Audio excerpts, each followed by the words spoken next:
Alors, le sujet que nous allons aborder aujourd'hui, après avoir parlé, bien évidemment, du sujet euh, déjà du salut, après avoir parlé du sujet du baptême, le sujet que nous abordons aujourd'hui, c'est, mes bien-aimés, le sujet du baptême du Saint-Esprit et de feu. Ce sujet va peut-être nous prendre 2 séances, voilà, pour pouvoir le toucher dans toute sa complémentarité, je préfère ce mot.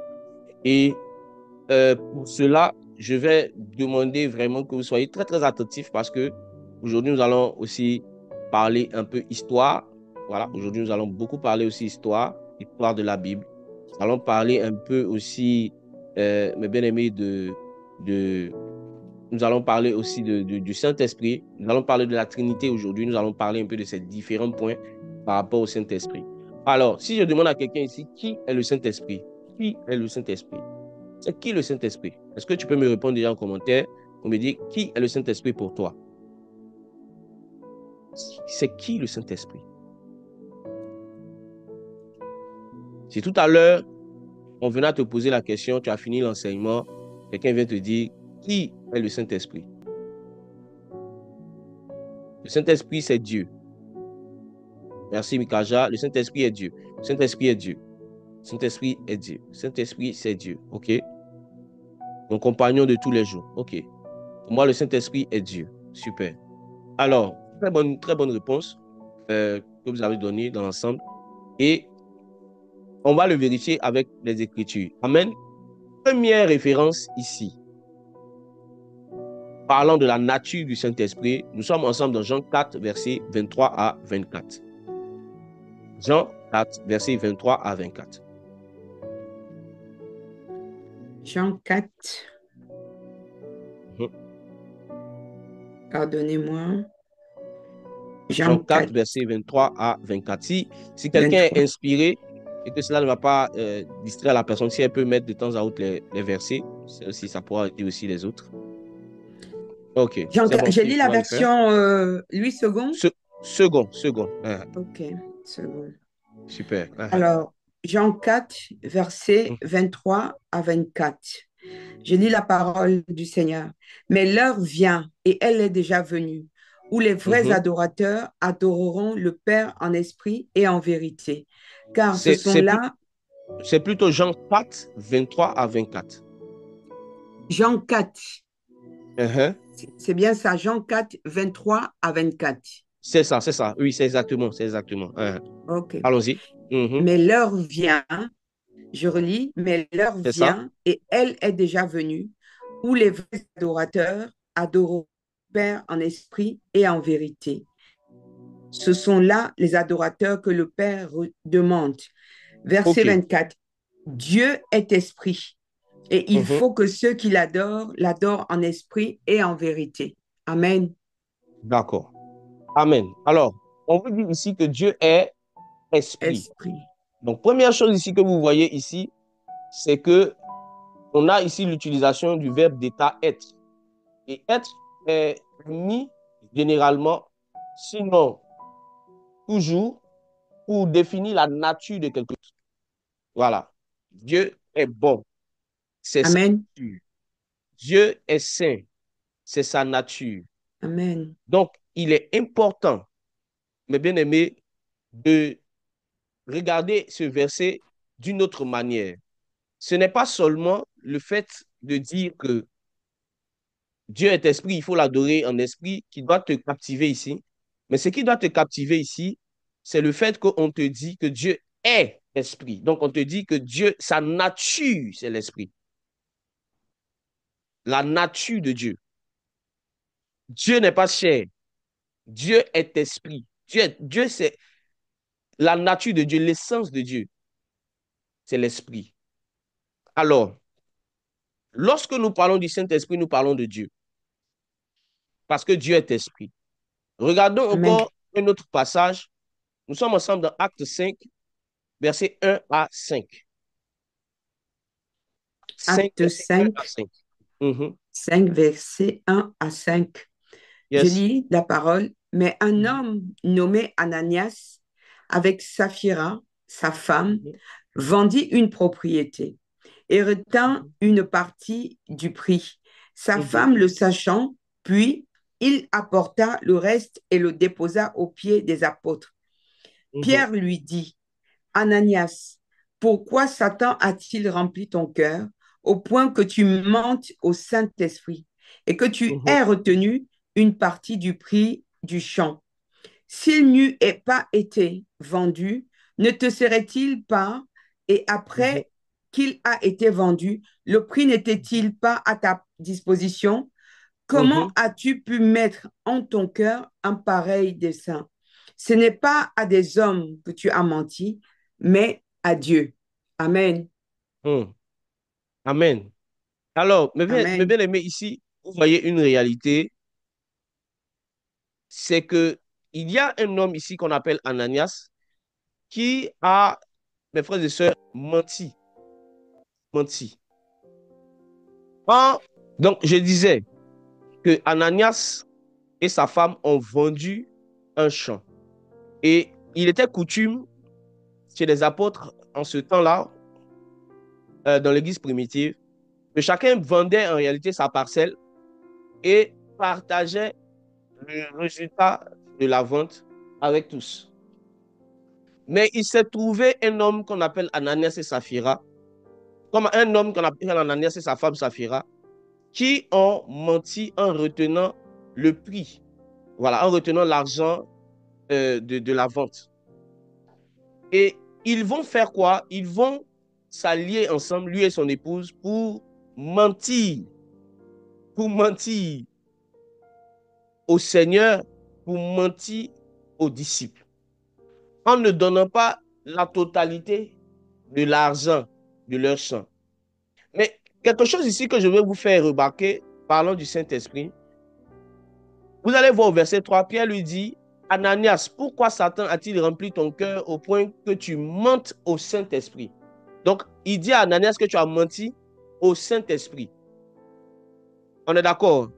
Oui. Voilà. La suite, au verset 24, il dit, s'il n'eût été vendu, ne te reste-t-il pas, après qu'il a été vendu, le prix n'était-il pas à ta disposition? Comment as-tu pu mettre en ton cœur un pareil dessein? Maintenant, regardez la fin de la phrase. Ce n'est Yes. pas à des hommes que tu as menti, mais à qui? Adieu. À Dieu. Au verset plus haut, il avait dit comment ton cœur a été rempli au point où tu mentes contre le Saint-Esprit. Après, Mm. il dit, ce n'est pas aux hommes que vous avez menti, mais c'est à Dieu. En d'autres termes, le Saint-Esprit auquel ils ont menti au verset 3, c'est en réalité Dieu. Dieu. Amen. Amen. Simple. Ce n'est pas aux hommes que tu as menti, mais c'est à Dieu. OK. Alors, le Saint-Esprit est Dieu. Amen. Ça, c'est une vérité. Maintenant, le Saint-Esprit, c'est Jésus aussi. Yes. Une chose que vous devez savoir sur l'Esprit, c'est que l'Esprit et Jésus ne sont pas différents. Recevoir le Saint-Esprit, recevoir le baptême du Saint-Esprit, c'est recevoir Jésus-Christ dans sa vie. Recevoir le Amen. Saint-Esprit, c'est recevoir Jésus. Asseyez-vous bien, écoutez Yes. bien ce qu'on va commencer à partager. On va entrer en eau profonde maintenant. Alors, Ouh. regardez quelque chose dans Romains 8, le verset 7 à 9. Regardez bien. Romains 8, verset 7 à 9.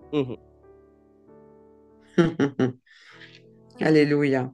Je lis la Mhm. parole. Car Yes. l'affection de la chair est inimitié contre Dieu, parce qu'elle ne se soumet pas à la loi de Dieu et qu'elle ne le peut même pas. Verset Yes. 8. Mhm. Or, ceux qui vivent selon la chair ne sauraient plaire à Dieu. Amen. Ceux Je qui vivent continue. selon la chair, on s'arrête au verset 9. D'accord. Je Mhm. continue le verset 9. Pour Mhm. vous, vous ne vivez pas selon la chair, mais selon l'esprit. Si du moins l'esprit de Dieu habite en vous. Si quelqu'un n'a pas l'esprit de Christ, il ne lui appartient pas. Regardez Amen. quelque chose. Au Hmm. verset 9, il dit, pour vous, vous ne vivez pas selon la chair, mais selon l'esprit. Si du moins l'esprit de qui? L'esprit L'esprit de de Dieu Dieu habite habite en en vous. vous. Maintenant, regardez la suite. Si quelqu'un n'a pas l'esprit de... de Christ, Ah, ah. il Si ne lui quelqu'un n'a pas appartient l'esprit de pas. Christ, il ne lui appartient pas. Donc, l'esprit de Dieu et l'esprit de Christ, c'est la même Amen. personne. Shitakato kabaya. Amen. L'esprit de Dieu et l'esprit de Christ, c'est la même personne.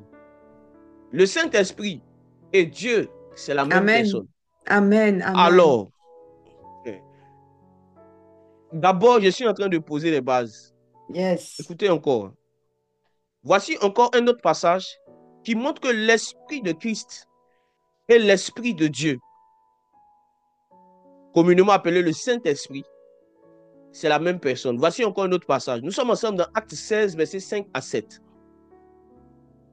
Acte 16. Versets 5 à 7. Acte 16, versets 5 à 7. Mhm, Les églises se fortifiaient dans la foi et augmentaient en nombre de jour en jour. mhm, Ayant été empêchés par le Saint-Esprit d'annoncer la parole dans l'Asie, ils traversèrent la Phrygie et le pays de Galatie. Arrivés près de la Mysie, ils se disposaient à entrer en Bithynie. Mais l'Esprit de Jésus ne le leur mhm, permit pas. mhm. Amen. Regardez bien Wow. ici ce qui est écrit ici dans le livre de Romains. À partir du Wow. verset 5, on vous dit que les églises se fortifiaient dans la foi, Mm, augmentaient en nombre, de jour en jour. mm, Ayant été mm. empêchés par qui? Par Le le Saint-Esprit. Saint-Esprit Saint-Esprit. d'annoncer la parole dans l'Asie. Ils traversaient la Phrygie et le pays de Galatie. Mm. Arrivés près de la Mysie, ils se disposaient à entrer en Bithynie. Mais l'esprit de qui cette fois-ci? L'Esprit de Jésus. L'esprit de Jésus. Donc, Amen. le Saint-Esprit et l'esprit de Jésus, ce sont la même personne. Amen. Qui est choqué par ça?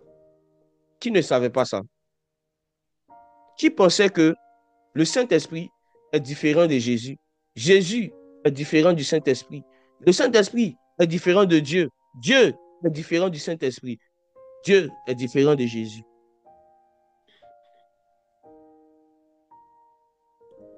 Hmm. Mes frères, Yes. la majorité des personnes qui sont connectées ici, je le dis avec assurance parce que je sais qu'il y a plusieurs qui ont grandi avec ça. Moi-même, j'en faisais partie. On a tous dans l'esprit un concept très populaire qu'on appelle la Trinité,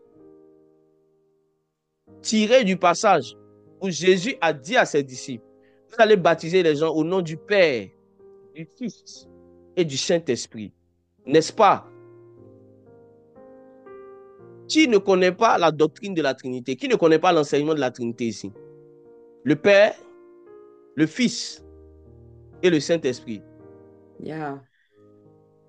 OK. Première chose que je vais vous demander de faire, on va faire un exercice pratique. Qui ici peut m'expliquer la Trinité? Qui ici peut m'expliquer le concept de Trinité? Qu'est-ce qu'on entend par Trinité?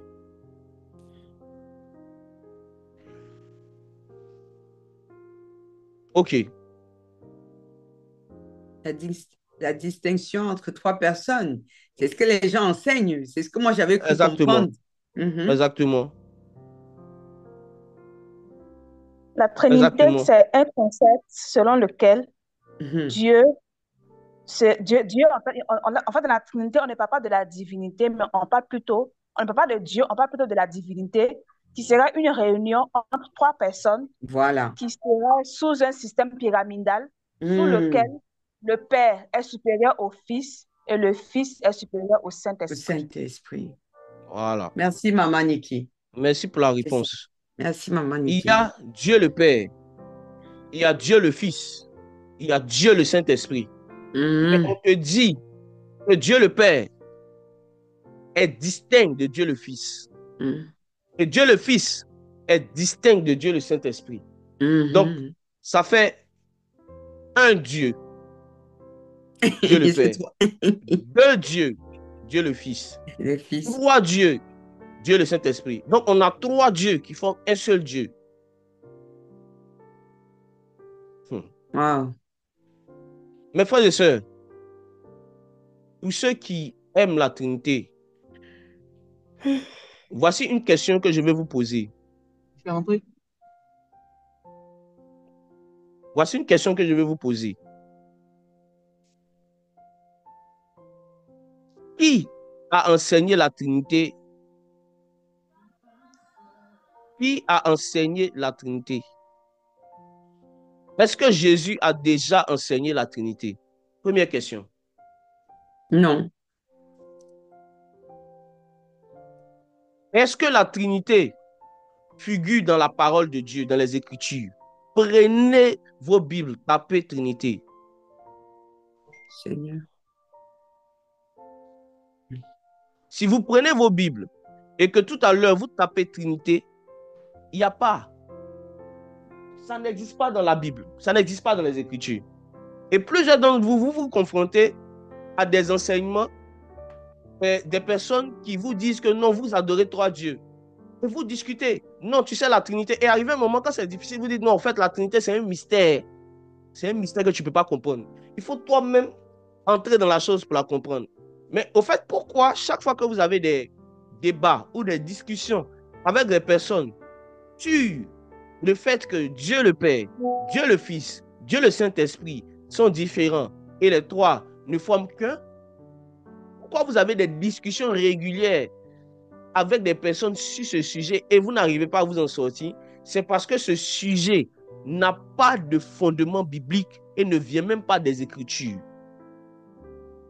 Chaque fois que vous êtes en train de discuter avec quelqu'un et qui vous met sur le terrain de la Trinité, mais vous dites que vous êtes monothéiste, mais vous adorez trois dieux.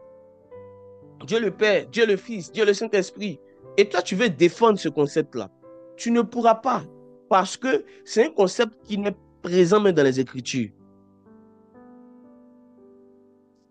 Il n'y a aucune personne qui peut vous montrer le mot Trinité dans la Bible. Ce n'est pas dans la Bible. Ok. Alors, si la Trinité n'est pas dans la Bible, quelle est l'origine de la Trinité? Écoutez bien. Je vous donne une définition de la Trinité clairement établie dans la Bible. Et clairement, pardon, établie sur Google. Google. Wikipédia. C'est quoi la Trinité? La Trinité, c'est une union de trois personnes divines. Une union de trois personnes. Écoutez bien, écoutez bien. Trois personnes divines. Ces trois personnes sont distinctement divines. Dieu considéré dans son mode d'existence en trois personnes distinctes et consubstantielles, unies dans une seule et indivisible, naturelle, éternelle. Regardez même l'explication, mes frères, vous allez avoir mal à la tête. Il y a la personne du Père, il y a la personne du Fils, il y a la personne du Saint-Esprit. Et on écrit, j'aime bien la définition de Google parce qu'ils sont vrais. Hein. Ils disent dogme, mystère de la Sainte Trinité. En fait, c'est un mystère tellement mystérieux qu'il te serait difficile de voir dans ce mystère. Je vais vous dire quelque chose. Moi, j'ai enseigné la Trinité. C'est-à-dire quoi? J'ai fait des débats. Je n'ai pas pris mon micro forcément pour aller enseigner des gens dessus, mais on a fait des échanges sur ce sujet. Trois dieux en un, trois dieux en un. Mais c'était difficile de défendre la chose jusqu'à ce que je me rende compte que, en réalité, la Trinité, ça n'a pas d'origine biblique, mais l'origine même de la Trinité est effrayante. Hey. Je peux aller en profondeur. Vas-y. Celui qui a mis en place le principe de la Trinité, c'est qui? Il s'appelle Tertullien. C'est Tertullien qui a mis en place le principe de la Trinité. Et écoutez bien, Tertullien était un philosophe et écrivain païen qui s'est présenté comme quelqu'un qui a donné sa vie au Seigneur, qui s'est converti au christianisme. Et il a créé, inventé la Trinité. Pour quel motif? L'histoire ne va pas vous dire quelque chose de clair sur le motif pour lequel Tertullien a utilisé pour la première fois le mot Trinité, mais dans le fonctionnement après du catholicisme romain, on comprend pourquoi cette doctrine ou cet enseignement a subsisté. Je peux vous l'expliquer. Quand on parle de l'Église catholique, là maintenant je suis en train de vous parler de l'histoire de l'Église. Quand on parle de l'Église catholique, le catholicisme est né d'un empereur appelé Constantin. Et Constantin avait en réalité un motif qui était très impur. C'était de pouvoir dominer sur un plus grand empire en employant 2 leviers. Dis avec moi 2 leviers. 2 leviers. Le premier levier, c'est celui qu'on appelle le levain d'Hérode. C'est quoi le levain d'Hérode? C'est la politique, les stratagèmes politiques. C'était le premier levier avec lequel Tertullien voulait gouverner, étendre son empire. Maintenant, le deuxième levier, c'est celui que Jésus va appeler le levain des pharisiens. C'est quoi le levain des pharisiens? C'est la religion. Donc, il voulait étendre son empire en utilisant la politique et la religion. Alors, vu que après la mort des premiers apôtres, il s'en est suivi une grande persécution dans le milieu évangélique. Dans le milieu chrétien, plusieurs ont été brûlés, plusieurs ont été tués à cause de leur foi. Mais plus on les persécutait, plus ils augmentaient. Alors, M. Tertullien a eu la brillante idée de dire, au lieu de les persécuter, au lieu de les tuer, plus on le fait, plus ils progressent. Alors, qu'est-ce qu'on va faire? On va les gagner, mais autrement, en créant une religion qui va en réalité rassembler tout le monde. Et cette religion va s'appeler universelle, qui a donné le mot du dictionnaire catholique. Si vous regardez la définition de catholique, catholique, ça veut dire universel. C'est pour ça que souvent, on peut employer cette expression qui dit, où on dit, tu vois, cette manière de faire n'est pas catholique. Ça veut dire qu'elle n'est pas universelle. Donc, Tertullien va créer en réalité un monde dans lequel tous ceux qui rêvaient un Dieu puissent se retrouver. Tous ceux qui rêvaient un Dieu, peu importe sa nature, puissent se retrouver. Et ce monde-là, c'est ce qu'on appelle le monde catholique. Qu'est-ce qui va se passer? Écoutez bien, là, vous parlez de l'histoire de l'Église. Si vous ne connaissez pas votre passé, vous n'allez pas connaître votre futur, encore moins votre présent. Écoutez bien. Donc, Tertullien va en réalité faire un mixte entre les religions chrétiennes qui sont, les religions païennes qui sont polythéistes. On parle de polythéistes, c'est-à-dire que dans ces religions, on adorait plus d'un Dieu. Pas un seul Dieu, mais plus d'un Dieu. Il va faire un mix entre ces religions polythéistes et les religions monothéistes, comme le judaïsme. Et de cette religion, de ces 2 religions-là, vont donner ce qu'on va appeler plus tard le christianisme.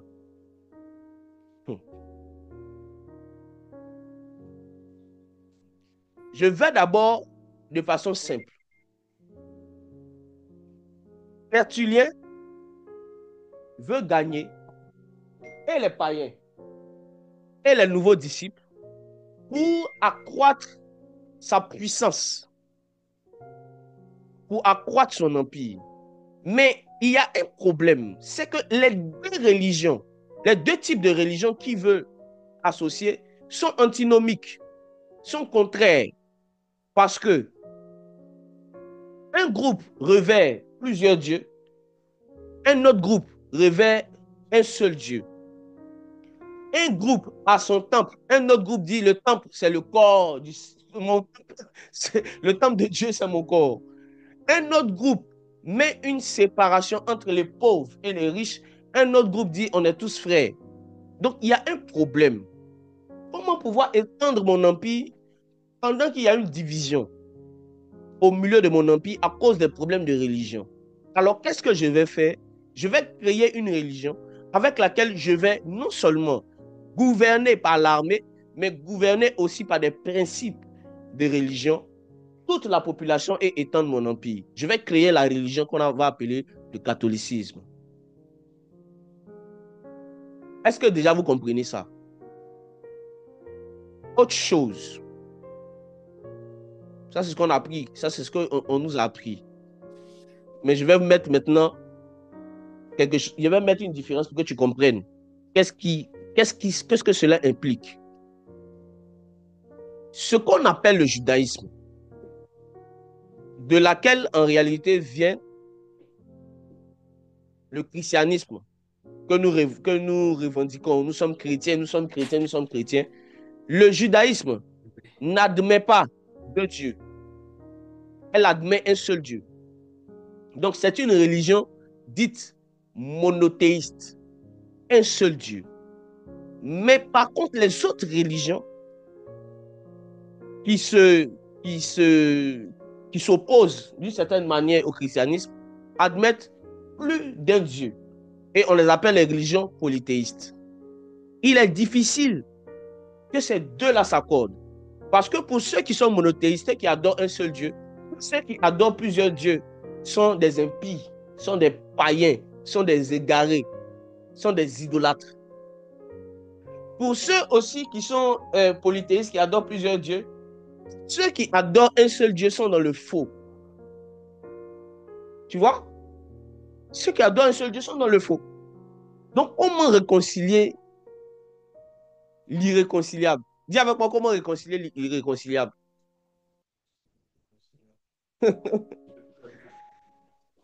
Aujourd'hui, je me suis transformé en professeur d'histoire de l'Église. Comment réconcilier l'irréconciliable? C'est simple. Il faut prouver que 3, 4 peut faire 1. Et 1 peut abriter 3. Écoutez bien. Si on vous dit,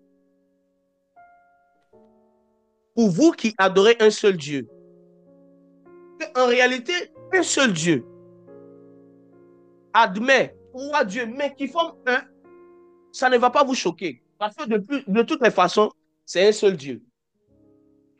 Et si on vous dit, vous qui adorez 3 dieux, qu'en réalité, les 3 font partie d'un seul groupe qu'on appelle la divinité, vous allez dire, c'est qu'ils sont 3, mais ils forment 1. Les mathématiques de l'ignorance. Et c'est comme ça que M. Tertullien a égaré la majorité des disciples de Jésus qui étaient restés en leur disant que les gars, en réalité, vous dites que vous êtes monothéistes, mais Jésus a dit dans sa parole, vous serez baptisés au nom du Père, du Fils et du Saint-Esprit. N'est-ce pas là 3 manifestations? Sinon, 3 personnes distinctes. Alors, il y a un monsieur qui va sortir pour aider ce processus. En l'occurrence, monsieur Quintus Septimius Florence Tertullianus, dit Tertullien. Il va sortir et il va faire une mauvaise interprétation. Il va faire une mauvaise interprétation. Écoutez bien, il va faire une mauvaise interprétation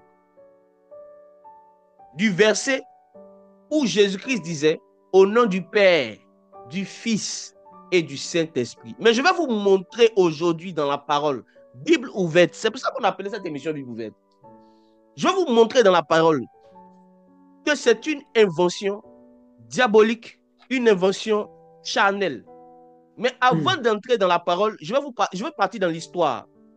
Parce qu'il y a plusieurs ici qui ne connaissent pas l'histoire de l'Église. C'est pour cela qu'il y a des choses que vous défendez, corps et âme. Mais vous n'avez pas fait de recherches. Amen. Amen. Amen, amen. Ce que je dis, vous pouvez le vérifier sur Internet. Maintenant, il y a quelque chose que l'Église catholique ne reconnaît pas, que l'Église catholique a du mal à avouer sur Tertullien. Je ne vais même pas partir d'abord dans la parole pour désavouer ce faux docteur, ce faux enseignant. Je vais partir d'abord dans l'histoire de l'Église catholique.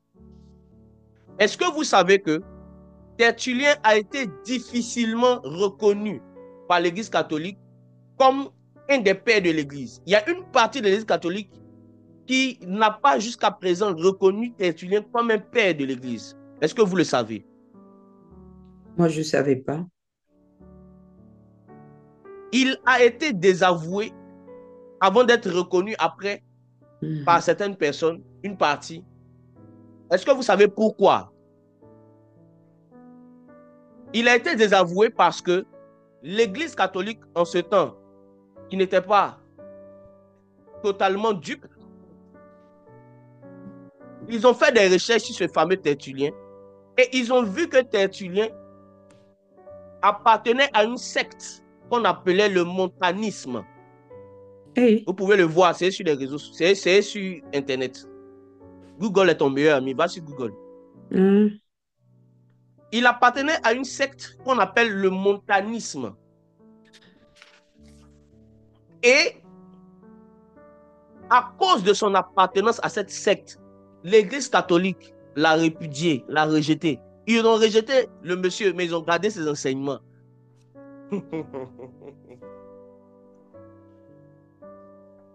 Ils ont rejeté Tertullien parce qu'ils ont...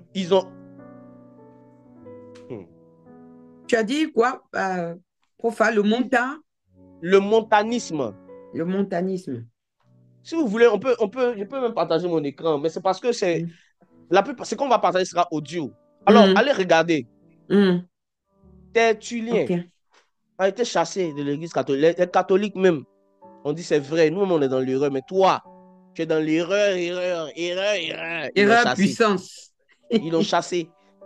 Ils ont son niveau d'erreur, son niveau d'hérésie était trop fort. Ils l'ont chassé, mais ils ont gardé ses enseignements. Et pour ceux qui ne savent pas, c'est quoi le montanisme? Yes. Je vais vous expliquer en des termes très simples et très froids. Qu'est-ce que le montanisme? Le montanisme, c'est la doctrine d'un monsieur qu'on appelait Montanus. Et Montanus prétendait être le consolateur, soit le Saint-Esprit lui-même, par le Christ. Et il condamnait, on dit quoi, le Christ, il condamnait les secondes noces, il permettait la répudiation, il permettait qu'on divorce. Lui, il était pour le divorce. Et il commandait des jeûnes rigoureux 3 fois. Et dans le montanisme, on faisait 3 fois 40 jours dans l'année. 3 fois 40 jours. La chose aussi que vous pouvez aussi vérifier sur les réseaux et sur Internet, c'est que le montanisme disait qu'il était l'organe génital du Créateur. Vous comprenez pourquoi les gens l'ont chassé? Quelle abomination! Oui. Donc, ayant découvert l'appartenance de Tertullien à ce courant religieux peu catholique, peu familier, les pères de l'Église catholique dans le temps ont simplement et purement excommunié Tertullien, mais ils ont gardé ses enseignements. Qui a commencé à faire des recherches? Qui a commencé à voir déjà? Je vous donne l'occasion. Vérifiez ce que je dis maintenant. Vérifiez. Tout ça, c'est dans l'histoire de l'Église.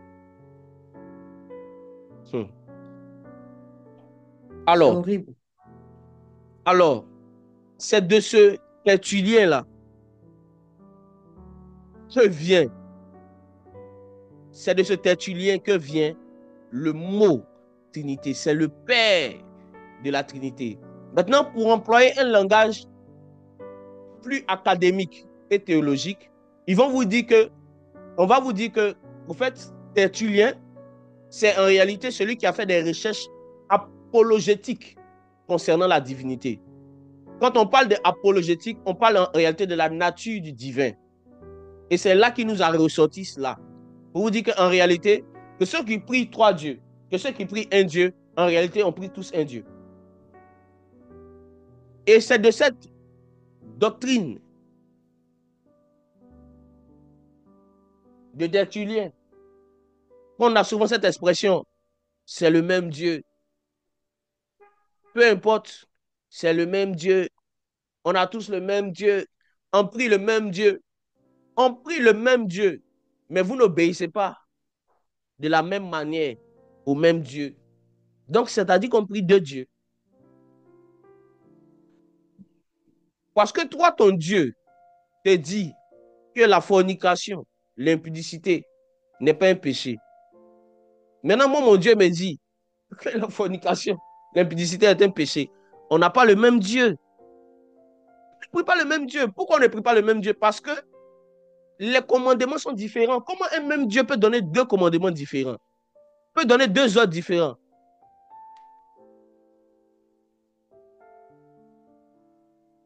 Dis à ton voisin. Si on était quelque part, il allait dire, dis à ton voisin. Dis à ton voisin que notre Dieu, ce n'est pas José Mourinho. On n'est pas sur un terrain de foot. Pourquoi on dise à l'attaquant, va de l'avant, et puis au défenseur, va de l'arrière? Non, non, non, non, non, non, non, non. Le Dieu qu'on prie, il est esprit. Ce n'est pas un coach de football. C'est un coach de football qui peut vous donner différents ordres à la fois. Mais Dieu, il vous donne un seul commandement. C'est le même commandement que tu vas trouver ici. C'est le même commandement que tu vas trouver là-bas. Il n'y a pas l'évangile du Maroc. Il n'y a pas l'évangile des États-Unis. Il n'y a pas l'évangile de l'Asie. Non, non, non, non, non, non, non. Un seul Dieu, un seul commandement. Le même commandement. Sinon. Alors, ce que vous voulez savoir, c'est que la Bible a dit sur le sujet de la divinité. Est-ce que ça vous intéresse? Oui. Amen. Ok. On y va. La première chose que vous devez savoir, c'est que le Dieu que vous priez, le Dieu que nous prions, n'a pas commencé à exister avant nous. La Bible dit qu'on ne peut même pas, avec nous, pardon. Il n'a pas commencé à exister avec nous. La Bible dit qu'on ne peut pas situer le commencement de sa vie, le commencement de ses jours, ni la fin de ses jours. Mais ce qui est bon, c'est qu'on peut voir comment il a marché avec les gens dans le passé, et comment il marche avec nous dans le présent, et comment il va marcher encore avec nous dans le futur. Amen. Est-ce que vous êtes prêts? Amen. La Bible est claire sur ce Dieu-là.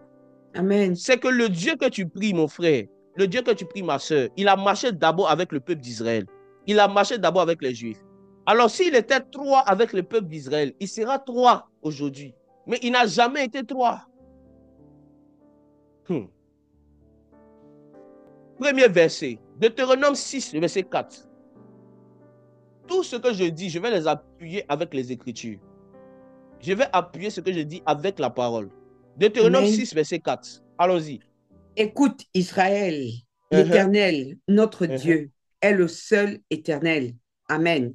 Écoute, Israël, l'Éternel, notre Dieu, est le seul éternel. Regarde ce même verset dans la version King James. Ok. King James. Entends, ô Israël, le Seigneur, notre Dieu, est un. Le Seigneur, notre Dieu, est un seul Seigneur. Un seul Seigneur. Écoutez bien, voici là. En fait, avec la King James, vous voyez encore Vous voyez encore l'unicité de Dieu. Il est un seul Seigneur. Il n'y a pas deux seigneurs. Il y a un seul. Amen. Quand vous dites trois personnes distinctes, vous êtes en train de dire que c'est trois personnes qui sont là, qui forment un. Trois personnes distinctes. C'est dangereux. Le Seigneur, notre Dieu, il est un seul Seigneur. Un seul Seigneur. Le seul Seigneur, pas les seuls. Un autre verset. Allons-y ensemble dans Marc 12, verset 29. Commençons Marc à partir du verset 12. 28. Marc 12, à partir du verset 28. Lisons. Je lis la parole. Un des scribes qui les avait entendus discuter, sachant que Jésus avait bien répondu aux Sadducéens, s'approcha et lui demanda, quel est le premier de tous les commandements? Verset 29. Jésus répondit, voici le premier, écoute Israël, le Seigneur, notre Dieu est l'unique Seigneur. Verset 30. Et écoute tu aimeras Israël. le Seigneur. Voilà, je relis. Écoute Israël, juste le verset 29. Écoute Israël. Jésus répondit, voici le premier.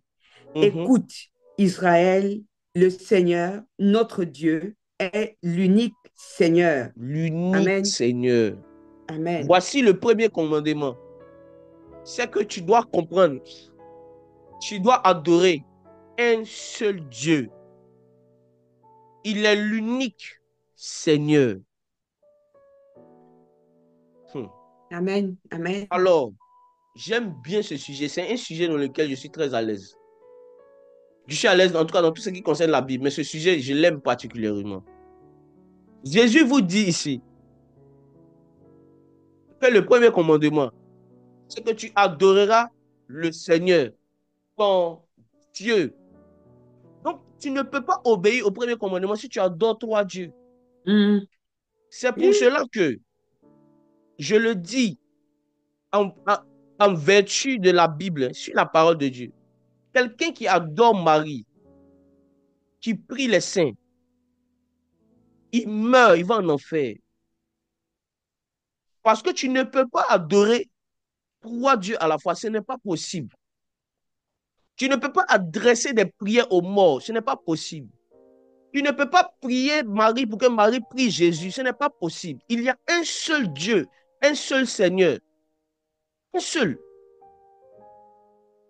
Donc, je te dis, si tu es dedans, tu es dans cette pratique-là, tu es dans la désobéissance.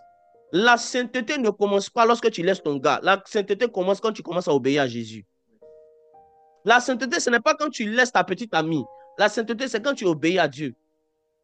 Et Dieu nous a dit dans sa parole que le plus grand commandement, c'est de savoir que Dieu est un et il faut l'aimer. Amen.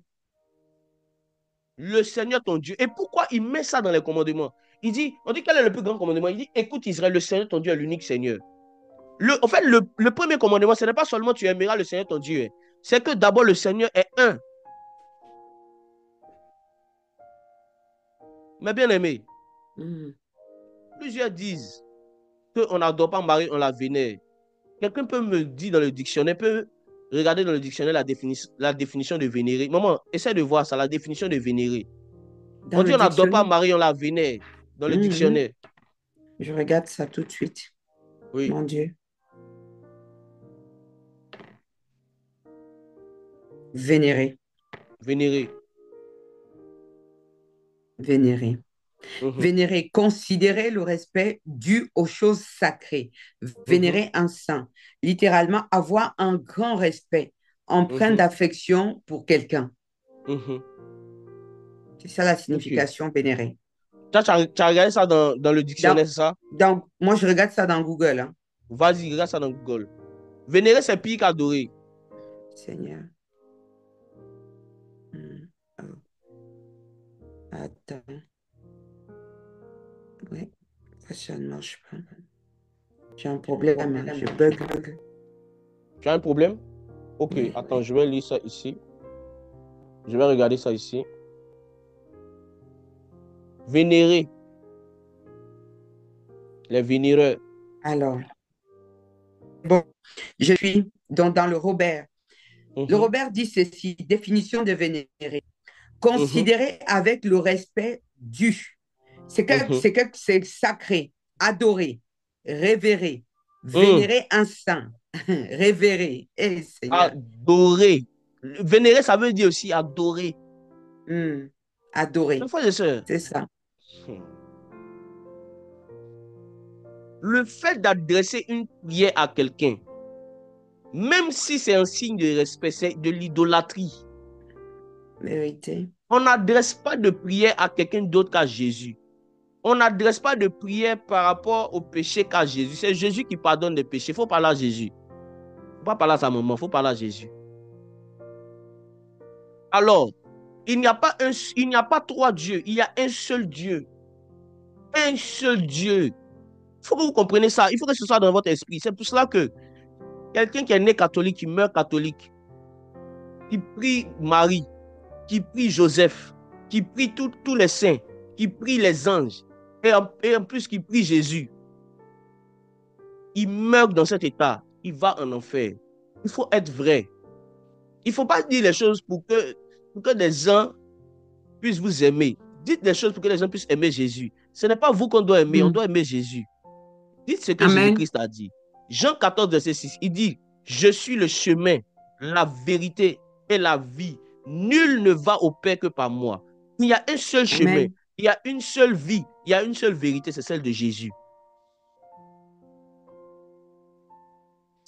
Vos amis catholiques, quand vous les voyez, prêchez-leur Jésus. Prêchez-leur le salut. Ils ont besoin de Jésus. Ils ont besoin de Jésus. On ne prie pas Marie. On ne prie pas les saints. On ne prie pas les anges. On ne prie pas Marie. On ne prie pas les morts. La Bible dit qu'il est réservé à un homme de mourir une seule fois, après quoi vient le jugement. On ne prie personne d'autre que Jésus. Prier, prier, c'est adorer. On prie quelqu'un parce que cette personne est supérieure et peut faire quelque chose pour nous. Hmm. Quand vous récitez Sainte Marie, Mère de Dieu, priez pour nous, Mère de Dieu. Bon, Hébreux 7, verset 1. Hébreux 7, Hébreu, verset 1. je prends Hébreu 7, verset 1. Mhm, Amen. Hébreu 7, verset 1. En effet, ce Melchisédek, roi de Salem, sacrificateur du Dieu très haut, qui mhm, alla au-devant d'Abraham lorsqu'il revenait de la défaite des rois qui le bénit. mhm. Je continue. Continue. Et à Parlant de qui, ce sacrificateur de Melchisédek qui est Jésus-Christ, qu'est-ce que la Bible Amen, dit le concernant? Mhm. Et à qui Abraham donna la dîme de tout, et Mhm, qui est d'abord roi de justice, d'après la mhm, signification de son nom, mhm, ensuite roi de Salem, mhm. c'est-à-dire roi de paix, OK. qui est sans père, Il est sans sans mère, père, il est sans sans mère, mère, sans généalogie, sans qui, généalogie. qui n'a ni commencement de jour, ni fin de vie, mais qui est rendu semblable au Fils de Dieu. Ce Melchisédek demeure sacrifié à perpétuité. Je Il est continue. sans père, Sans sans mère. mère, ni Mhm. commencement de jour, Mhm. ni fin Yes. de Sans vie, généalogie. sans généalogie. Le Jésus-Christ que nous adorons, ce n'est pas Jésus-Christ homme. C'est Jésus-Christ esprit, Dieu. Yes, Dieu. yes, yes, yes. Mes frères et sœurs, Rekatabasheta. Yes, merci Père. Wow. les frères et sœurs, la majorité d'entre vous qui avez des amis catholiques, allez leur prêcher le véritable Jésus. Ce n'est pas le Jésus que les gens ont crucifié là, ce n'est pas lui qu'on adore. C'est celui qui est ressuscité. Parce que le crucifié là,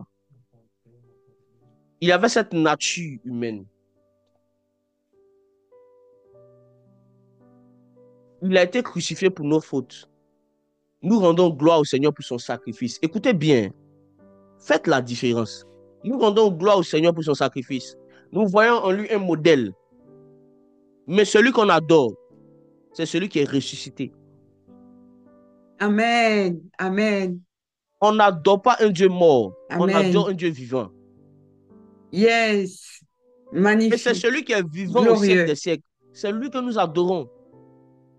Si vous Alléluia. avez des amis catholiques, Alléluia. prêchez-leur Jésus. S'ils meurent comme ça, ils ne vont pas aller au ciel. Hein. Marie n'est pas le chemin du ciel. Tu ne dois pas adresser une... Attendez.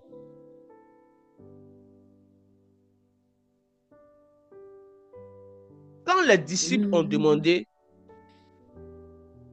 à Jésus, enseigne-nous à prier, qu'est-ce qu'il a dit? Quand vous priez, dites, notre mère.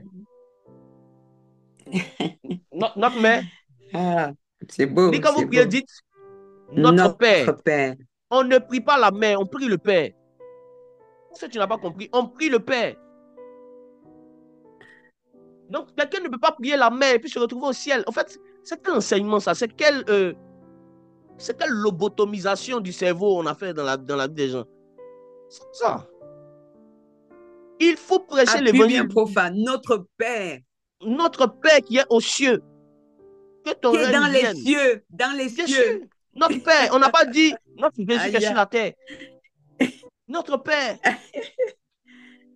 Wow. C'est magnifique. Dieu est un. Il faut que vous compreniez ça. Maintenant, allons maintenant aux eaux profondes. Allons aux eaux profondes. Allons aux eaux profondes. Alors, Dieu est un. On l'a vu. Amen. Maintenant, comment expliquer ce verset?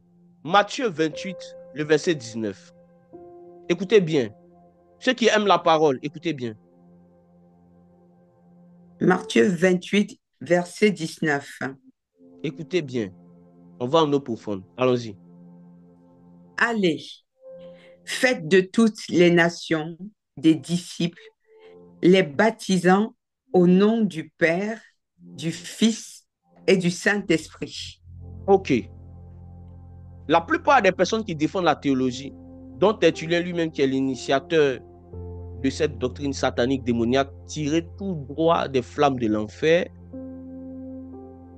s'appuie sur Matthieu 28, verset 19, pour dire que le Père est distinct du Fils, le Fils est distinct du Saint-Esprit. On voit ici la Sainte Trinité à travers ce verset.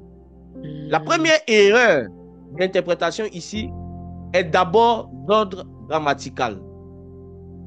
Première erreur. Allez faire de toutes les nations des disciples, les baptisant au. Le mot ici au n'est pas mis au pluriel, il est mis au singulier. Je vous donne un exemple. Je donne un exemple. Quelqu'un par exemple s'appelle Quadio Eric Ghislain. Est-ce que Ghislain, ce n'est pas Quadio? Est-ce que Quadio, ce n'est pas Eric? Est-ce que Eric, ce n'est pas Ghislain? C'est le même, mais il s'appelle Quadio Eric Ghislain. C'est pour cela que le mot ici « o » n'est pas au pluriel, c'est au singulier. Comme si je disais, lorsque tu vas faire la réservation de la chambre d'hôtel ou bien de la salle de cérémonie, mets cette réservation au nom de Esther Bivouli. Esther, c'est quoi encore ton troisième nom là? Est-ce que tu as un troisième nom là? Je veux quelqu'un qui voilà. Ça s'appelle peut-être Esther Bivouli. Souffre que je mets Juliette, merci. Ça s'appelle Esther Bivouli Juliette. Mets la réservation au nom de Esther Bivouli Juliette. Comment se fait-il que tu viens me dire que non, au fait, est-ce que Juliette là c'est Esther? Attends, est-ce que Esther là c'est Bivouli? Est-ce que Bivouli là c'est Juliette? Tu as un problème? Même l'auteur Matthieu qui a écrit ce passage nous a bien signifié que le « o » ne parle pas de différentes personnes, c'est la même personne. Alors, allons-y en eau profonde. Yes. Prenons ensemble Jean 10. Jean 10, verset 28 à 30. Ouh. Écoutez bien. Ceux qui aiment la divinité de Jésus, vous allez être servis. Amen. Allons-y. Jean 10, verset 28 à 30. Je lis la Allons-y. parole. Je leur donne la vie éternelle et elles ne périront jamais. Et personne ne les... Je peux Commence à commencer partir plus du haut? verset 26. Commence à partir du verset 26. Ok, très bien, je lis. Mais vous ne croyez pas parce que vous n'êtes pas de mes brebis. Verset 27. Mes brebis entendent ma voix. Je les connais et elles me suivent. Je leur donne la vie éternelle et elles ne périront jamais et personne ne les ravira de ma main. Ok, regardons ici. Allons-y verset par verset. Jésus dit que ces brebis, personne ne peut les ravir de la main de qui? De sa main, de ma main. On est d'accord? Regardez, verset 28. Lis juste le verset Amen. 28. 28. Je leur donne la vie éternelle et elles ne périront jamais et personne ne les ravira de ma main. On est d'accord ici qu'il s'agit de la main de Jésus. Amen. Mais lis le verset 29. Il y a quelque chose ici. Yes. Mon Père qui me les a donnés est plus grand que tous et personne ne peut les ravir de la main de mon Père. Oh! Mais comment se fait-il que la main de Jésus et la main du Père magnifique sont pareilles? Et il va clore le débat au verset 30. Regardez le verset 30. Merci, Papa. Moi et le Père, nous sommes un. Moi et le Père, on a le même corps. Nous sommes un. Alléluia. Personne ne peut les ravir de la main de mon Père. Personne ne peut les ravir de ma main. Au fait, moi et le Père, nous sommes un. Maintenant, allons encore, exagérons encore dans la folie de la divinité de Christ. Maman, poussons jusqu'au verset 32. Écoutez bien. Je lis le verset 31. Alors, les Juifs prirent de nouveau des pierres pour le lapider. Verset 32. Les Juifs ont commencé à le lapider. Pourquoi? Jésus leur dit, je vous ai fait voir plusieurs bonnes œuvres venant de mon Père. Pour laquelle me lapidez-vous? Ensuite. Verset 33. Les Juifs lui répondirent, les Juifs lui répondirent, ce n'est point pour une bonne œuvre que nous te lapidons, mais pour un blasphème, et parce que toi, qui es un homme, tu te fais Dieu. Tu te fais quoi? Dieu. Toi, n'étant qu'un homme, tu te fais Dieu. En disant quoi? Moi et le Père, nous sommes un. Nous sommes un. Ceux qui disent que Jésus-Christ n'a jamais dit dans la Bible qu'il est Dieu, voici les passages. Il a dit de telle sorte que les Juifs ont compris. C'est parce que vous n'êtes pas Juifs que vous ne comprenez pas cette affirmation. Personne ne peut ravir les brebis de ma main. Personne ne peut les ravir de la main de mon Père. En réalité, moi et le Père, nous sommes un. Amen. Les Juifs ont compris que Jésus-Christ était en train de dire qu'il était Dieu. C'est pour ça qu'ils l'ont lapidé. Maintenant, allons encore dans la profondeur de ce passage. Continue, maman. Verset 34. Regardez la réponse de Jésus. Jésus leur répondit, n'est-il pas écrit dans votre loi, j'ai dit... Attends. N'est-il pas écrit dans votre loi? Il a dit ou bien j'ai dit? N'est-il pas écrit dans votre loi? J'ai dit, vous j'ai dit. J'ai dit, vous... Yes. Qui a dit dans la loi? C'était lui. Il dit, n'est-il pas écrit dans votre loi? J'ai dit. Merci Seigneur. J'ai dit. Donc Jésus-Christ c'est le Père. Arrêtez des manipulations génétiques de la parole de Dieu. Jésus-Christ est le Père. En fait, il a tellement dit dans la parole de ce sujet-là. Je peux vous prendre des versets dedans. Plusieurs versets comme ça. Jésus-Christ, regardez la précision ici, c'est extraordinaire. Il dit, c'est très beau. N'est-ce pas écrit dans votre loi? En fait, j'ai dit, vous êtes des dieux. Donc, ce qui avait été écrit dans la loi, c'est moi qui ai dit. Yes. Il dit, j'ai dit. Allons encore en eau profonde.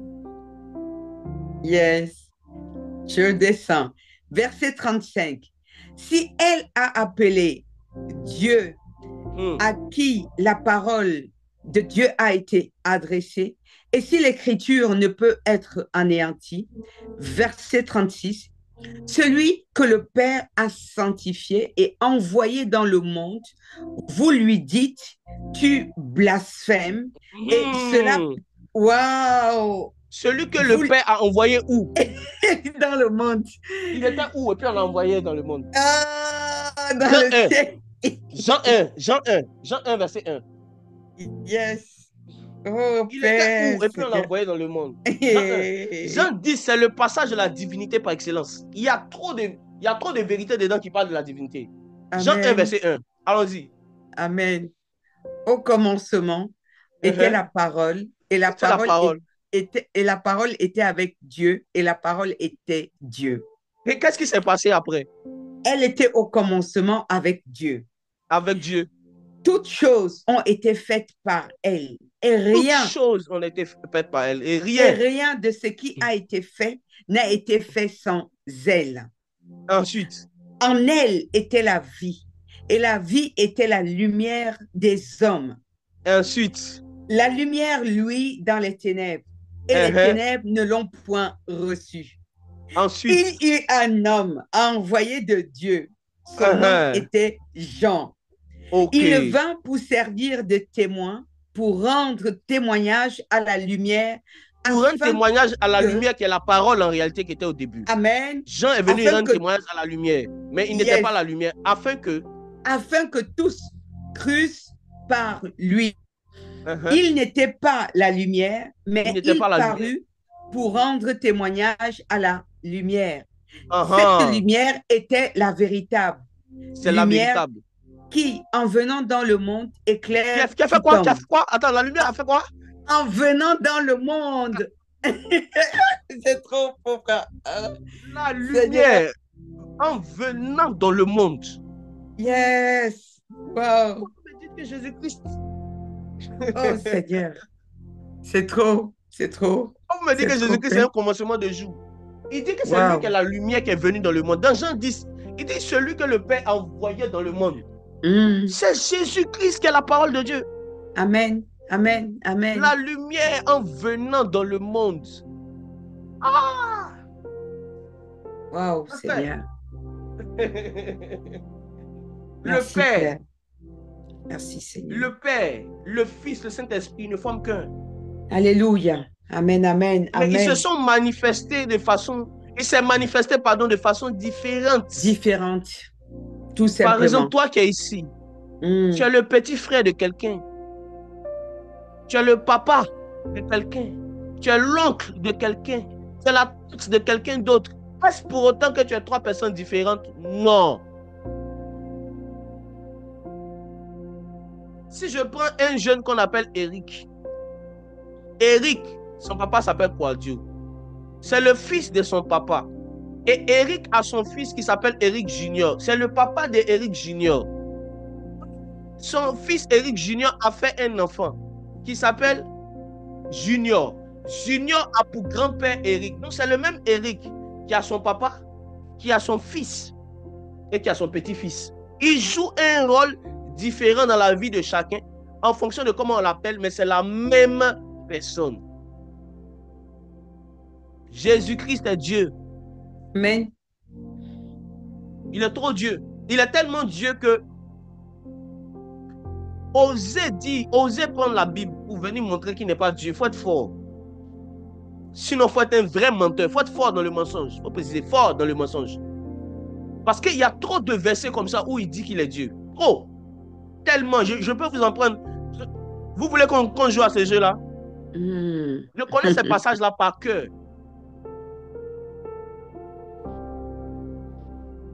Allons-y. Jean 14, verset 15. Allons-y. Jean 14, verset 15. Je lis la parole. Si vous m'aimez, gardez mes commandements. Amen. Continuons. Et moi, Je prierai le Père et il vous donnera un autre consolateur. Maman, il dit que je prierai le Père et il vous enverra un autre consolateur. C'est ce que Jésus a dit, non? On va lire ça pas à pas. Continuons. Afin qu'il demeure éternellement avec vous. Donc, regarde quelque chose, maman. On dit que le consolateur, lorsqu'il va venir, il va demeurer éternellement avec vous. Yes. Continuons. Verset 17. L'esprit de vérité. L'esprit de vérité. Que le monde ne peut recevoir. Que le monde ne peut recevoir. Parce qu'il ne le voit point. Parce qu'il ne le voit point. Et ne le connaît point. Et ne le connaît point. Mais la suite. Mais vous. Vous le connaissez. Vous le connaissez. Car il demeure avec vous. Il demeure avec vous. Et il sera en vous. Il sera. Oh my God. Donc, celui qui demeura avec eux, c'est celui qui allait être en eux, Jésus-Christ. Amen. Yes. Continue. Oh, verset 18. Je ne vous laisserai pas. Non, oh Seigneur, il demeure éternellement avec vous. Là, la suite. Yes, il dit, je ne vous... j'en peux plus. Je ne vous laisserai pas orphelin. Je ne vous laisserai pas orphelin. À vous. Je viendrai à vous. Je ne vous laisserai pas orphelin. Je viendrai à vous. La suite. Amen. Encore un peu de temps. Et le monde ne me verra plus. Le monde ne me verra plus. Mais vous me verrez. Vous allez faire quoi? Je vis en... Vous me verrez. Vous me verrez, car je vis et vous vivrez aussi. Vous comprenez? Que le monde ne va plus le voir. Mais vous allez me voir. Wow. Je viendrai à vous. Donc, Jésus-Christ devait venir aux disciples, mais d'une autre manière. Le Holy Spirit, Holy Ghost. Il devait venir à vous. Il dit, à un moment, vous n'allez plus me voir. Mais à un autre moment, vous allez me voir. Je vais venir à vous. L'esprit de vérité. Il l'a dit dans Jean 14, verset 6. Je suis le chemin, la vérité et la vie. Donc, pourquoi vous voulez différencier l'esprit de Jésus lui-même? Quand tu dors et que tu fais un songe, que dans le songe, on te frappe, ne dis pas que ce n'est pas moi qu'on a frappé, c'est toi qu'on a frappé. Ce n'est pas parce que tu t'es couché là, tu t'es couché à Casablanca ou à Marrakech, qu'on t'a pas frappé, on t'a frappé. L'esprit de vérité. Qui est béni parce qu'on partage? Les passages que je suis en train de vous donner sur la divinité de Jésus, je les connais par cœur. On peut encore essayer cet exercice-là. J'ai pris le temps de regarder dans les Écritures la majorité des passages qui parlent de la divinité de Jésus. Et je me suis dit, mais comment on peut douter de sa divinité? Il est 100% Dieu, il est 100% homme. Il a ces deux natures-là. Mais sa divinité est trop évidente. En fait, sa divinité est tellement évidente que si on ne parle que de ça, on peut même ignorer qu'il avait aussi l'aspect homme. Il y a trop de passages. Jésus a dit, il dit, je serai avec vous éternellement. Il a dit à ses disciples, je ne vous laisserai pas orphelins. Je serai avec vous jusqu'à la fin du monde. Comment Jésus-Christ pouvait être avec ses disciples jusqu'à la fin du monde? Par l'esprit. Amen, amen, amen. Amen. Ok. C'est beau. C'est beau, Profa, c'est beau. Père beau. Et le Fils et l'Esprit sont un. Amen. Amen. Regardez quelque chose. Je vais vous montrer encore quelques passages, ou bien ça va? C'est bon, allons-y. Encore. Regardez quelque chose. Nous sommes dans Hébreux 13, le verset 7. Hébreux 13, verset 8. Disons Hébreux 13. Hébreux 13, verset 7 à 8. Verset 7 à 8. Souvenez-vous de vos conducteurs qui vous ont annoncé la parole de Dieu. Considérez quelle a été la fin de leur vie et imitez leur foi. Verset 8. Jésus-Christ est le même hier, aujourd'hui et éternellement. Il est le même Amen. quand? Il est le même quand? Hier, Yeah. aujourd'hui et éternellement. Il est le même hier, l'ancienne alliance. Aujourd'hui, le présent. Yeah. Éternellement, lorsqu'il va venir. Yeah. C'est le même. Jésus est la seule entité spirituelle à qui on a attribué ce passage-là, qui est en réalité une réplique d'un passage qui a été donné dans l'ancienne alliance. Parlant du fait que en Dieu, il n'y a pas d'ombre de variation. Il est le même hier, aujourd'hui et éternellement. Alors, comment encore comprendre Matthieu 28, verset 19? Il faut savoir que le Seigneur s'est toujours révélé à son peuple de plusieurs manières, mais on peut en dénoter 3 catégories, 3 mouvements de la parole de Dieu. Pour voir les 3 mouvements de la parole de Dieu, on va aller dans Jean 1, verset 1. Regardez quelque chose. Le Seigneur a toujours montré ces mouvements de 3 façons différentes. Regardons. Jean 1, verset 1. Je lis que le verset 1. Il lit juste le verset 1. Au commencement était la parole, et la parole était avec Dieu. 2. Et la parole était Dieu. 3. C'est la même parole qui était au commencement. C'est la même parole qui, mes bien-aimés, était avec Dieu. Et c'est la même parole qui est Dieu. La même parole. Voyons encore ces principes encore dans la Bible. Nous sommes ensemble dans Matthieu 22, le verset 32. Matthieu 22, le verset 32. Matthieu 22, le verset 32. 32. Je suis le Dieu d'Abraham, le Dieu d'Isaac et le Dieu de Jacob.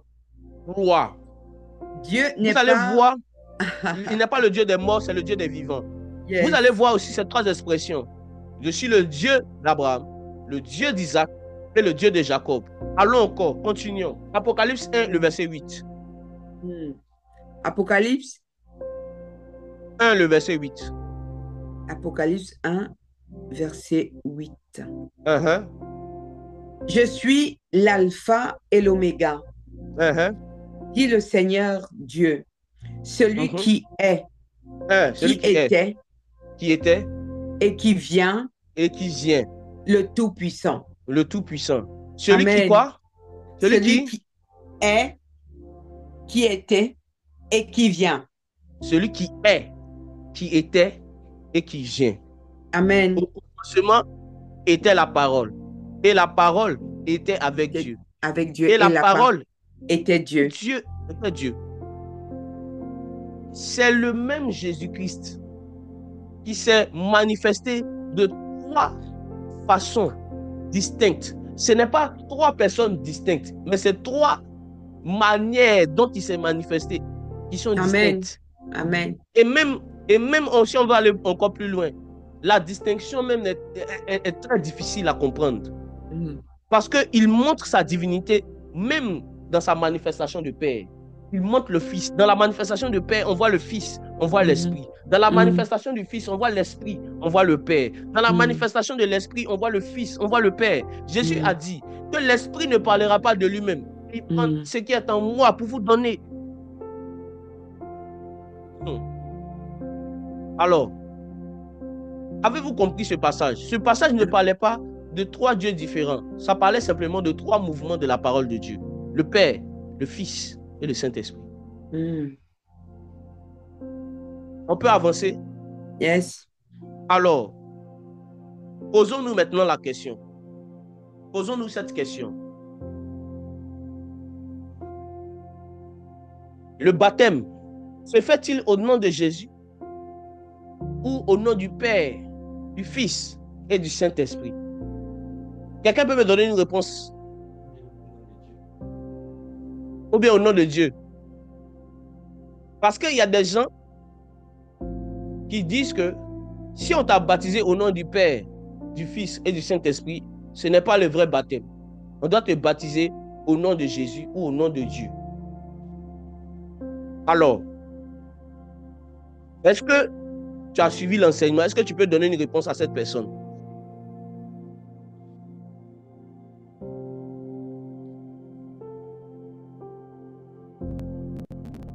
Tu peux donner ta réponse en commentaire. Je vais lire. Merci. Merci. Si on t'a baptisé au nom de Jésus, tu es baptisé au nom du Père, du Fils et du Saint-Esprit. Le Père, c'est Jésus. Le Fils, c'est Jésus. Le Saint-Esprit, c'est Jésus. Si on t'a baptisé au nom du Père, du Fils et du Saint-Esprit, le Père, c'est Jésus. Le Fils, c'est Jésus. Le Saint-Esprit, c'est Jésus.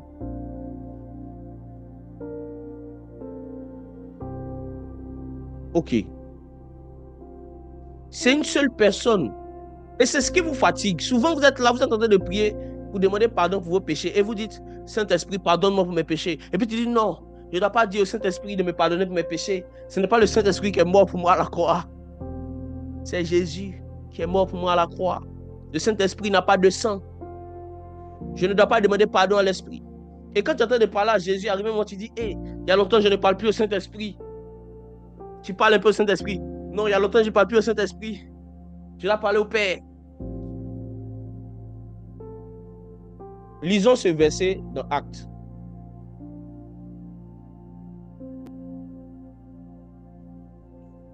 Lisons ce verset dans Actes 20, versets 27 à 28. Vous allez voir que dans la parole, l'Esprit a du sang. À Actes 20, là on entre dans quelque chose. Actes 20, 27 à 28. 27 à 28. Car je vous ai annoncé tout le conseil de Dieu sans en rien cacher.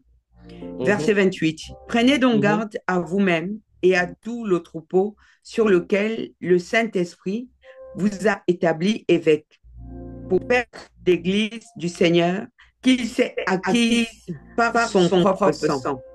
Qui s'est acquise l'Église par son propre sang? Le Seigneur Jésus. Relisons le passage, tu vas voir quelque chose. Relis le passage différemment. Relis le passage. Je viens de voir quelque chose là. Ok.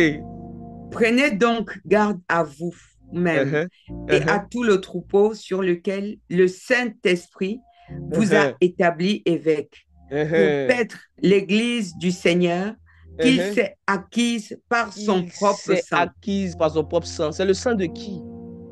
C'est le sang du Saint-Esprit. Hé, Seigneur. Jésus. Je veux que vous voyez. Attendez. Attendez. Enfin, doucement. Vraiment. Allons-y. Doucement. Allons-y. On est dans le livre de 2 Corinthiens 3, le verset 17. 2 Corinthiens 3, verset 17.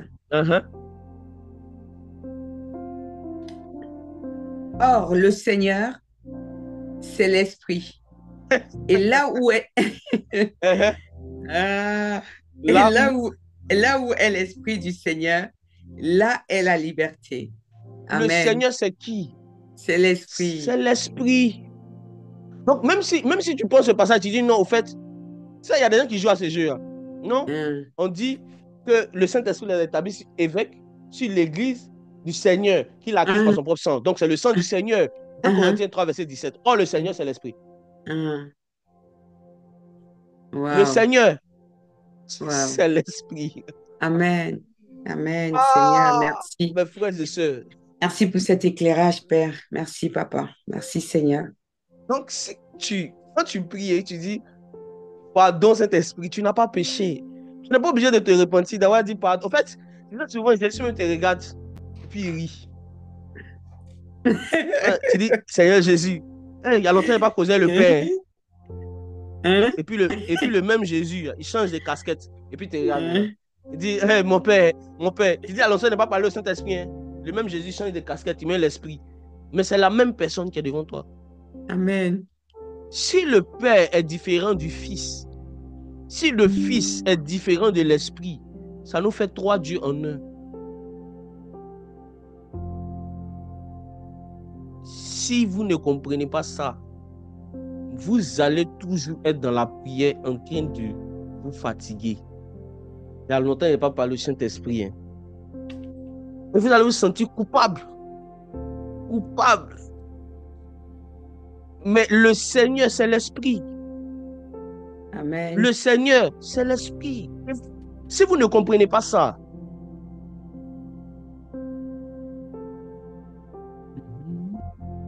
j'ai envie de parler d'autres choses, mais je veux qu'on reste sur ce point-là.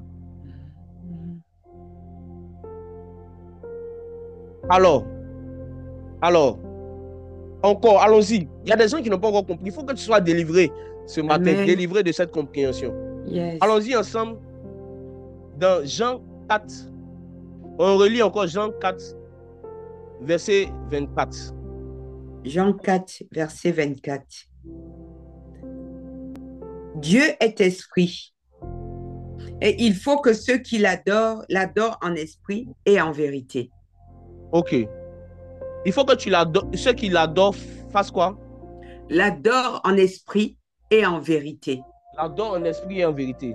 Mm. Il faut que ceux qui l'adorent en esprit et en vérité. C'est Dieu qu'on doit adorer en quoi? En esprit Et en et en vérité. vérité. On est d'accord? Amen. Luc 4, verset 8.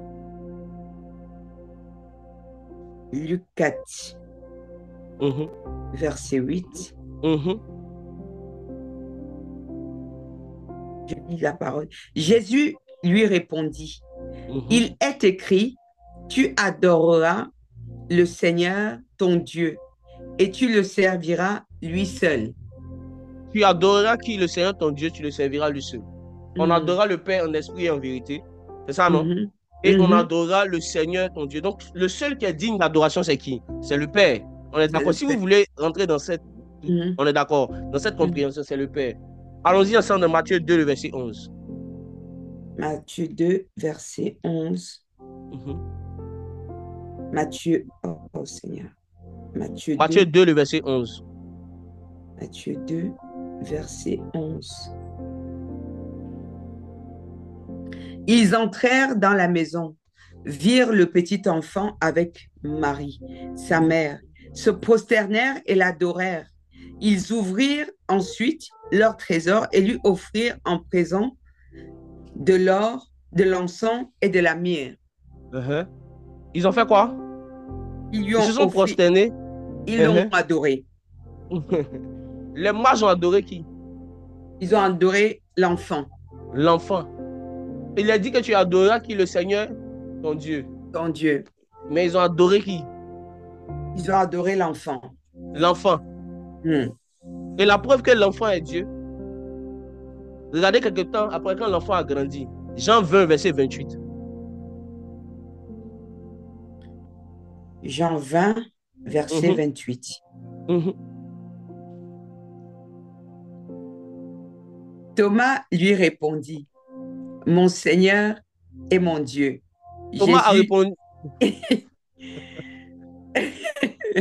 Thomas a répondu à qui? Mon Seigneur, mon Dieu mon Seigneur et mon Dieu. et mon Dieu. Jésus lui dit, Jésus lui dit. je lis le verset 29. Mhm. Parce que tu m'as vu, tu as cru. Heureux ceux qui n'ont pas vu et qui ont cru. Thomas Wow. a dit de Jésus qu'il est son Mon Seigneur, Seigneur et son mon Dieu. Dieu. Amen. Amen. Jean 20, verset 28. Wow. Jean 20, verset 28. C'est ce que je viens de lire. Ah, tu as déjà lu Jean 20, verset 28? Oui. Ok, Thomas on lui va lire. répondit, oui, mon Vas-y, Seigneur vas-y. et mon Dieu. Mon Seigneur, Jésus mon Dieu. et mon Dieu. Ok, Matthieu 28, verset 8 à 9. Matthieu 28. Mhm. Matthieu 28. Mhm. Verset combien? 8 à 9. Verset Hein? 8 à 9. Elles s'éloignèrent promptement du sépulcre avec Mhm. crainte et avec une grande joie Et elles coururent porter la nouvelle aux disciples. Et voici, Jésus vint à leur rencontre et dit, je vous salue. Elles s'approchèrent pour saisir ses pieds et elles se prosternèrent devant lui. Elles ont fait quoi? Elles se sont prosternées. Prosternées devant lui. Donc, Jésus-Christ a été plusieurs fois adoré dans la Bible. Amen. Plusieurs fois. Vérité. Plusieurs fois. Vérité. Par contre, si vous regardez Apocalypse 10, le verset 19. Apocalypse 10, verset 19. Allez, 10. Ok. Apocalypse 10, verset 19, c'est le verset 11. Le dernier. Ok. Le dernier, non. Apocalypse 19, verset 10. On inverse. Okay. Apocalypse 19, verset 10. Apocalypse 19, verset 10. Je lis. Et je tombais à ses pieds pour l'adorer. Mais il me dit, garde-toi de le faire. Je suis ton compagnon de service et celui de tes frères qui ont le témoignage de Jésus. Adore Dieu, car le témoignage de Jésus est l'esprit de la prophétie. Et tu dois adorer Dieu. Parce que le témoignage de Jésus est l'esprit de la prophétie. Yes. Wow. Donc vous voyez ici un ange est en train d'être adoré. Il refuse l'adoration. Mais quand Jésus est adoré, il ne refuse pas l'adoration. Parce qu'il est Dieu. Amen. Marie s'est prosternée devant lui. Il n'a pas parlé. Lorsqu'il devait partir, les apôtres se sont prosternés et l'ont adoré. Il n'a pas parlé. Les mages sont venus l'adorer pendant qu'il était enfant. Il n'a pas parlé. Pourquoi? Parce qu'il est Dieu. Alléluia. Alors, maintenant j'explique. J'explique et je réponds à une question et on termine. Est-ce que il a 3 corps différents? Est-ce que ça veut dire qu'il a le corps du Père, il a le corps de l'Esprit, il a le corps du Fils? Au fait, la Bible dit que nous avons été créés à l'image de Dieu et selon sa ressemblance. Et il y a une différence entre l'image et la ressemblance. Je ne vais pas m'éparpiller dans cette explication parce qu'on risque d'être très long. Mais je vais vous donner un exemple qui va vous faire comprendre les choses simplement. Vous avez un corps, n'est-ce pas? Est-ce que vous avez 2 corps? On a un corps. On a une âme. Et on a un esprit. Est-ce que l'esprit de Esther est différent du corps de Esther en termes de personne? Je vais prendre quelqu'un ici. Ok. Esther, active ton micro. On va faire quelque chose. Pour qu'on comprenne encore mieux. Je termine avec ça. Il est déjà 17h. Alors, Esther, on a activé ton micro.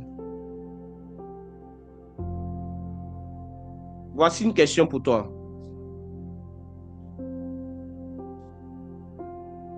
Est-ce que tu as un corps? Oui, oui. Est-ce que tu as une âme? Oui. Est-ce que tu as un esprit? Oui. Ok. Est-ce que... Attendez. Ok. Est-ce que ton esprit est différent de ton corps? C'est moi-même. Oui. Oui, c'est différent. C'est différent. Mais est-ce que c'est une autre personne? Non, c'est moi. Ok. Est-ce que ton âme est différente de ton esprit? Oui. Parce que ton âme et ton esprit sont différentes. Mais est-ce que c'est la même personne? Oui. Il y a un truc ici. C'est que de la même manière que nous avons un corps, une âme, un esprit, mais que le corps n'est pas différent de notre personne, notre corps n'est pas différent de notre personne, notre âme n'est pas différente de notre personne, notre esprit n'est pas différent de notre personne. De la même manière aussi, Dieu a cette capacité-là. Toi, un homme, tu crois que tu peux avoir une âme, un esprit, un corps, et tu crois que donc, Dieu ne peut pas avoir une âme, un esprit et un corps. On a été créé son image selon sa ressemblance. Donc si toi, tu es tripartite et Dieu, c'est la première réponse. La deuxième réponse, regardez le livre d'Apocalypse. Vous n'allez jamais voir dans une description d'Apocalypse 2 trônes au ciel. Qui a déjà vu ça? Il y avait 2 trônes au ciel. C'est-à-dire qu'à côté du trône de Jésus, il y avait un petit trône et puis un autre petit trône du Saint-Esprit. Qui a déjà vu ça? Vous allez voir que dans la Bible, nous on dit que l'agneau est sur le trône. On ne parle pas des trônes. Il y a les trônes des 24 vieillards qui entourent le trône. Mais le trône qui est au milieu, le trône central, c'est le trône du Père. C'est sur le même trône que le Fils est. C'est sur le même trône que l'Esprit est. Quand tu es assise sur une chaise, c'est ton corps qui est assis là. Si ton âme doit quitter ou bien ton esprit doit quitter, il va quitter de la chaise. Tu transportes en même temps ton corps, ton âme et ton esprit à la fois. Est-ce que c'est compréhensible? Est-ce que vous comprenez ça? Moi, j'arrête là pour aujourd'hui. Parce qu'il est déjà l'heure. Amen. Que le Seigneur vous bénisse. J'espère que ce message, j'espère que vous allez le réécouter. Le Seigneur va vous faire du bien. Amen. Amen. Ok.